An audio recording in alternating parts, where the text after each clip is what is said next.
We've got another John Wick on our hands.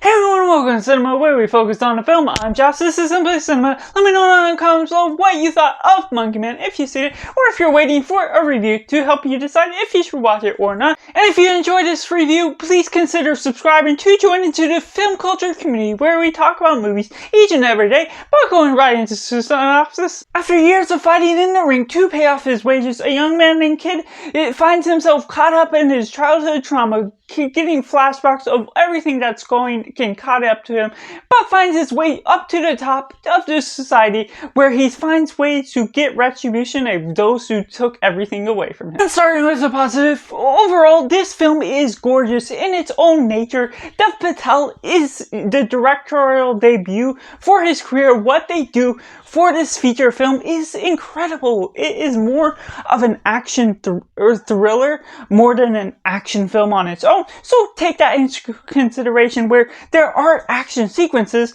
but it's sort of spread out throughout. But with those action sequences, they are big, they are bold, and really well choreographed with the way they make use of different surroundings, different set pieces, and different environments, and the way they build up all this tension. The story is naturally progressing throughout. It isn't super quick paced, but it is naturally grabbing your attention, getting you on board with each and everything that it's falling about. And there's flashbacks throughout, where you're getting little bits each time, once you're getting into the story, of what the motive of the main lead is, how you're building up the relationship of this character, and in the meantime, getting some culture from the Indian race built around it. It's not too deep. You're not getting an exploration or super deep motives and learning from this film to go to the country or anything, but it still offers enough substance for what you're getting, for what you're wanting out of a fun time, having a good thriller and some nice action pieces that just brings out a lot to the film as a whole. And just the language, what they do with the Hindi culture and the language, I feel like they almost could have included more, make it a little bit more of a foreign film. But as it is, if you're widening the audience that you're reaching out to, because some people are restrictive on what they want to watch when they see subtitles, this one is still well worth it, and you should not avoid it because of the subtitles, because it still has those nice action set pieces, what they're doing.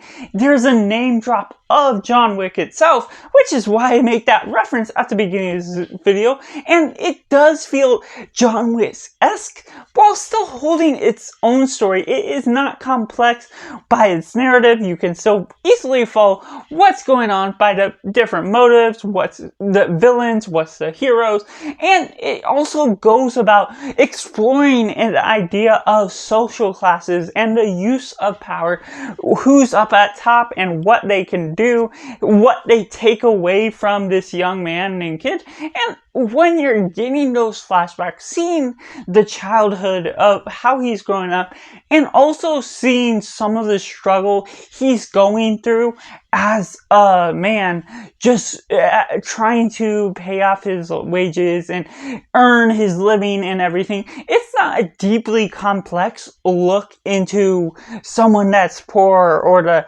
social class that's very low, but it still touches on that subject enough that while it's not the highlight of the story, it becomes an important factor to the motive that leads into the thriller aspect of this film that works wonders, has great cinematography and great flowing music movements for the camera, moving across the screen, moving into different settings, and creates great environments for what this story asks of it, and how it develops all these different characters, these backgrounds, and this background society, and the culture and people that are influenced by him, by the uprising of these people, and how Kid has an influence, how the government has control. You're not getting deeply complex characters by any means, but it offers just enough that you're really understanding the aspect of what's going for. It's sort of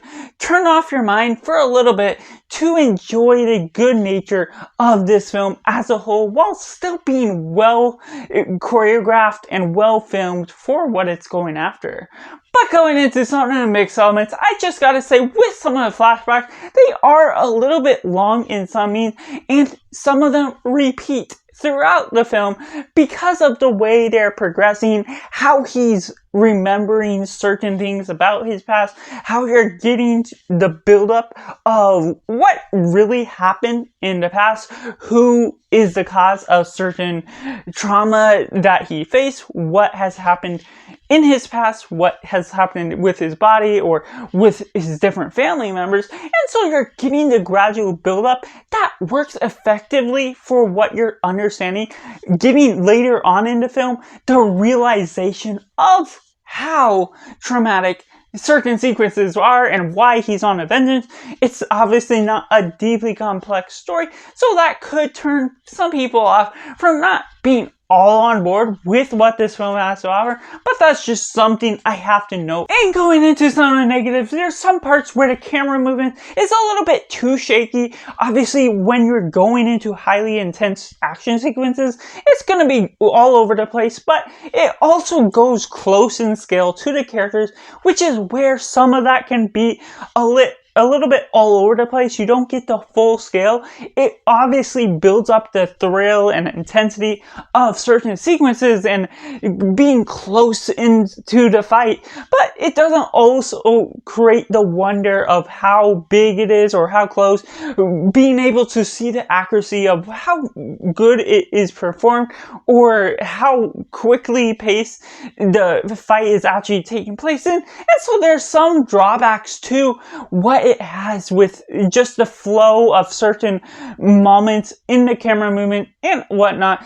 But overall, it's generally a good film for what it's going with most of the camera, how they're utilizing certain scenes, certain action sequences, and as a whole, I have to rate this film a simply 8 out of 10, where I highly recommend you checking it out in theaters. Let me know down in the comments below if you've seen this film, what you think of it, or if you're gonna wait for this review to let you decide if you're gonna watch it or not. Thanks you for watching. Make sure to like this video and subscribe.